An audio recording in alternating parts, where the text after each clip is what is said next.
আইপিএলে বাংলাদেশের হতাশা। মোস্তাফিজ, রিশাদ দুজনের কেউই পেলেন না দলের দেখা। দুই টাইগার বোলারকে নিয়ে ফ্যানদের উন্মাদনা, তাই থমকে গেল অকশনের মঞ্চে। কিন্তু এই আইপিএলেই তো মোস্তাফিজ কাটিয়েছেন 7 মৌসুম, অথচ এবারের মেগা নিলামে করতে পারলেন না হুলস্থুল। মেগা অকশনের মঞ্চে মাত্র 40 সেকেন্ড স্থায়ী হলো মোস্তাফিজের নাম। না নতুন না পুরাতন কোনো দলই দেখালো না কাটার মাস্টারের ওপর আগ্রহ। মোস্তাফিজ থেকে গেলেন অবিকৃত।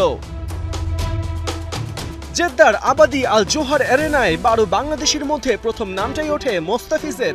নিলামের সঞ্চালক মল্লিকা সাগর মোস্তাফিজের বেস্ট প্রাইস 2 কোটি রুপি ঘোষণা করতেই ক্যামেরা চলে যায় চেন্নাইয়ের দিকে। পুরনো ফ্র্যাঞ্চাইজি কি ধরে রাখবে তাকে? না, চেন্নাইয়ের হেড কোচ স্টিফেন ফ্লেমিং দেখালেন না কোনো আগ্রহ। এরপর ক্যামেরা ঘুরে যায় লখনৌর দিকে। জহির খানও নীরব মোস্তাফিজকে নিয়ে। শেষ পর্যন্ত কোনো দল আগ্রহ না দেখানোয় 2025 আইপিএল থেকে বঞ্চিত থেকে যান মোস্তাফিজ। মোস্তাফিজের পাশাপাশি এবার রিশাদ হোসেনকে নিয়েছিল সবচেয়ে বেশি প্রত্যাশা। কানাডার গ্লোবাল টি20, জিম আফ্রো টি10-এর পর সম্প্রতি বিগ ব্যাশেও দল পেয়েছেন এই টাইগার লেগি। আশা ছিল আইপিএলেও হয়তো তার দিকে নজর দেবে 10 ফ্র্যাঞ্চাইজি, কিন্তু 10 দল তো দূর, কারোই রিশাদের প্রতি ছিল না কোনো ইন্টারেস্ট। মাত্র 42 সেকেন্ডেই রিশাদের ডাক হয় শেষ।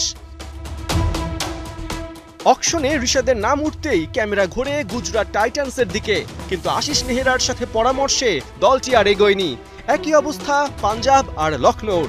আর এভাবেই শেষ হয় 2025 আইপিএলে রিশাদকে দেখার আশা।